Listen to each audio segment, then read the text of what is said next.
Chapter 27, Big Sister is watching you. Author's note: the lovely XME made Harry's family tree for me. I have a link on my profile. I put the image on my profile as well, but it's awfully tiny. Thanks a lot. Ronald Bilious Weasley was not going to take this lying down, or sitting down, whatever. Playing Quidditch was his Merlin-given right, and he wasn't going to give it up without a fight. He was a bit perturbed that Harry was all gung-ho about this defense thing, but couldn't care less about not being about to play Quidditch. Of course, Harry had been playing for Gryffindor for 3 years already. It was probably all old hat to him. But here was Ron's chance. He'd been practicing since Harry had gotten on the team their first year, especially this summer. He'd gritted his teeth and soldiered on as the twins and Ginny pelted him with quaffles for hours on end. Of course, Harry really didn't have a clue. With his talent, he could go on to play professionally. Ron had long gotten over his jealousy about that.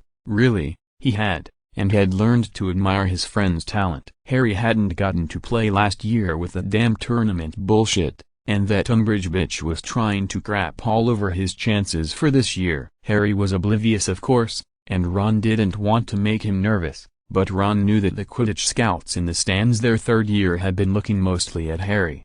So, while Ron wanted a chance to shine on the Quidditch field, he was keenly aware that his talent wouldn't take him beyond Hogwarts. But Harry was different, and Ron was going to make sure he had his chance. Voldemort signed Thomas Marvolo, Lord Slytherin, with a flourish to the last of a number of scrolls. Picking up a stick of green wax, he heated the wax with a touch of wandless magic and dribbled it over the scroll, pressing the Slytherin family seal into the cooling wax. The wax itself was unique, serving as yet another verifier of his identity as Lord Slytherin. It shone with flecks of silver, gold, and deep green. As Voldemort opened the next report, a silver tray appeared, bearing a teapot full of Darjeeling, a pot of jam and another of clotted cream, and a dozen currant scones. Indifferent to the food as he had been since his rebirth, he continued to read the report. Though the Vila clans of France had always ignored his overtures, they were very impressed with young Harry's rescue of Miss Delacour. Perhaps,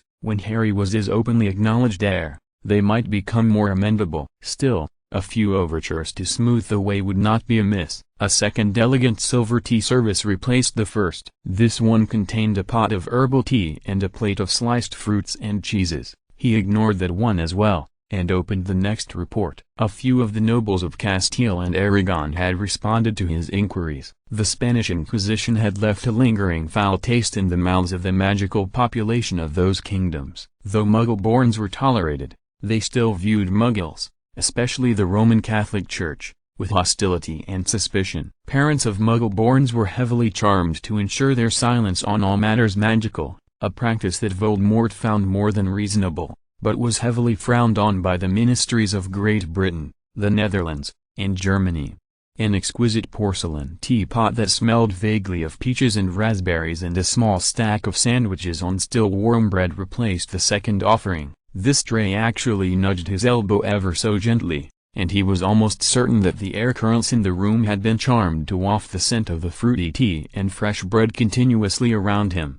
This was rapidly becoming annoying. The house elves had been ecstatic at his return. Only a few months ago, his simple presence been more than enough with Emma for a few months. Now, after Harry, they were used to someone to do for, to feed, to dress, to wash up after, to provide for. A broken bar. In short, they wanted a broken bar. Well, a broken bar human to pamper and care for. His only sustenance, except for the occasional live frog or mouse, was the special tea he insisted on preparing himself. He no longer perspired, so his clothes rarely needed laundering, nor did he care to change them unless it was necessary. He preferred basking in the sun to sleeping in a bed, though the elves continued to turn down the sheets each night for him, and change the bedding daily. Unlike Tom Riddle, Lord Voldemort needed none of that. Tom Riddle had first arrived here in August of 1943. Muggles feared Hitler and the magical world feared Grindelwald. And Tom Riddle feared the Aurors. Dressed in cheaply made,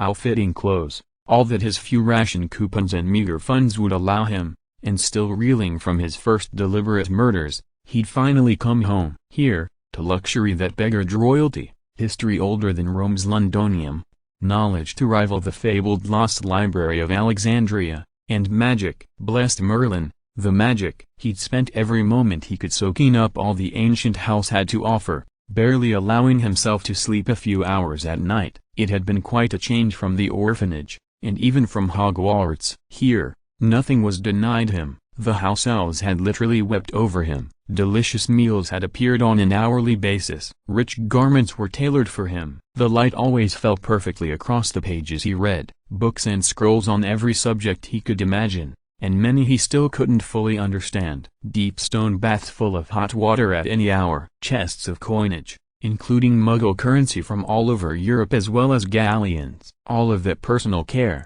that bounty, lavished only on him. A broken bar. It had been a heady thing. For the first time ever in Tom Riddle's life, he had nice things, new things, expensive things, beautiful things, though he was careful not to advertise his changed circumstances too boldly. He had arrived at Hogwarts that year with a new to him, at least, trunk. Though purchased at a second-hand shop, it was in good condition and had charms to lighten and expand it. Most of his books were also second-hand, which was better than his usual fourth or fifth-hand, and all were the current editions. But now he was able to purchase more than the bare minimum. He did bring an exquisite set of dress robes from the Slytherin family seat, altered to fit him. They were an inky green-black with silver and black embroidery. Rather understated, but he looked quite striking in them. Unfortunately, his enjoyment had been rather spoilt. While Headmaster Dippet had congratulated Tom on his lucrative summer job, Dumbledore had watched him even more keenly, which had been more than a little annoying. The man hadn't managed to twig onto him fast enough to prevent the nosy Myrtle's accidental death, but he was observant enough that Tom was afraid to spend a canute he couldn't account for. Voldemort allowed himself a tiny smile. He'd see if that old man could dance as fast as he'd forced Tom Riddle to. Monday, October 7th, continued. Well, it's not like we're losing a real teacher, Harry said pragmatically. The more he thought about Trelawney's predictions over the last 2 years, the less he appreciated being used to impress bimbos like Lavender and Parvati. He had enough problems without her manufacturing them. Harry, Hermione gasped, I'd think you, of all people, would be sympathetic to someone who's being persecuted. I have to agree with Harry here. I mean, it's not like Umbridge even has to make crap up to make Trelawney look bad. She should have been sacked years ago. Hermione marched towards the defense classroom in a huff. Defense had become rather like a more unpleasant history of magic. Most of the students simply zoned out, mechanically turning pages periodically. When Hermione turned a page, Ron copied her, then Harry, then Neville, and so on. It was rather like the wave that Muggles did at sporting events. Harry, Hermione, and Ron dove behind the battered couch in the Gryffindor common room as a pudgy, be-ringed hand groped in the fireplace where Sirius' head had just been. Heart in his throat, Harry waited. He'd no idea that the flu could be invaded this way, like a phone tap or something. Finally, Umbridge gave up. Harry vowed to warn Sirius off. It was becoming too dangerous. Chapter 28, something stirring. Many apologies for the inexcusably long wait. And on top of that, this chapter is pathetically short. I really wanted to work the kinks out of the next bit before I posted, but I decided it had been far too long without an update. So, consider this an appetizer, and I'll post a meteor chapter ASAP. Newell, Crookshanks, Hedwig, and, unfortunately, Pigwidgeon were having a conference in the Owlery. Hedwig politely offered her guests some fresh field mice. Pigwidgeon offered some very mangled crickets. Crookshanks' tail fluffed as he grimly informed the quartet of what he'd overheard from his human. Newell peeped unhappily. Why hadn't her familiar let her know he was in trouble? Preening pensively, Hedwig suggested that perhaps he hadn't wanted her to worry. Their boy was very noble that way. And stupid? Crookshanks agreed laconically. Stupidly noble, or nobly stupid. Hay watched Hattit sobbing. Pigwidgeon zoomed away. Newell covered her head with her wings, making small, miserable noises. Hedwig pointed out that Harry was relatively undamaged, by normal Harry standards, at least, so they should look to the future, not bemoan the past. Crookshanks commented Mrs. Norris would need to be neutralized. She was following her unfortunate human's example and had proven most unreasonable to his polite suggestions on appropriate behavior. Where's the thing I can find ditheriitis? Hedwig noted that Caesar was quite fond of cats and she'd mentioned this to him. Crookshanks ignored the massive eagle-owl as he turned his yellow gaze on the trio. Caesar likes Hedwig. Cecil Pigwidgeon twittered unhappily under Caesar's foot. Caesar shifted his weight and ignored the tiny owl, putting on a brave face. Newell commented that she'd made a few friends among some of Hogwarts' soldier and weirdred denizens. Maybe they could help. Dolores Umbridge pressed her newly minted High Inquisitor seal into the pink wax that sealed her letter. She knew that Lucius Malfoy would be very pleased by her glowing report on his son. A stack of similar reports waited for delivery for all of the parents of her squad. Really, they were such a helpful lot. Smart enough to know which way the wind was blowing. Really,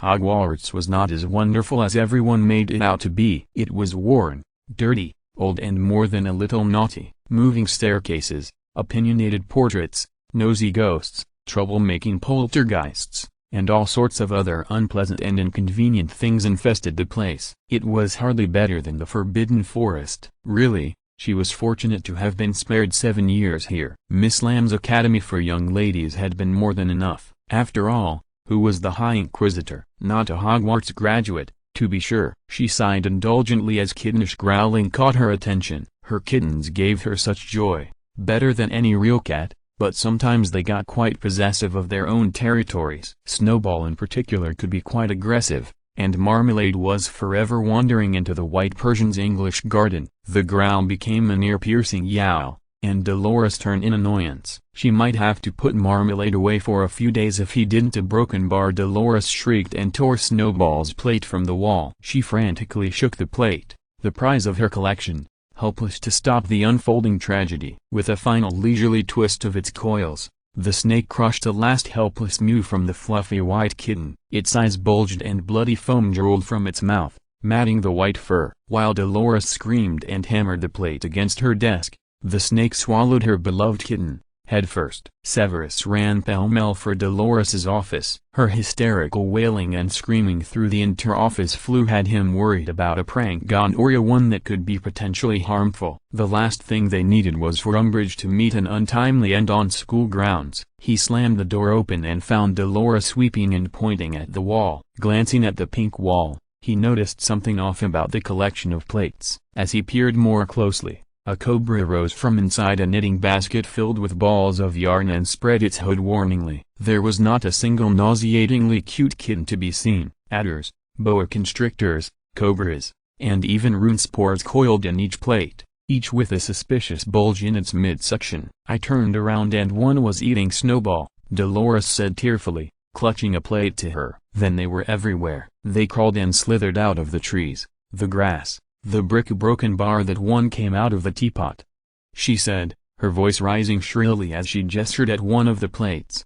Snape gingerly tapped one plate with a fingernail. It seemed someone was waking some of the castle's Moria broken bar unpleasant defenses. Hello everyone, I am afraid that is the end. There are no more chapters, I am afraid. If any more chapters come out I will upload a new video.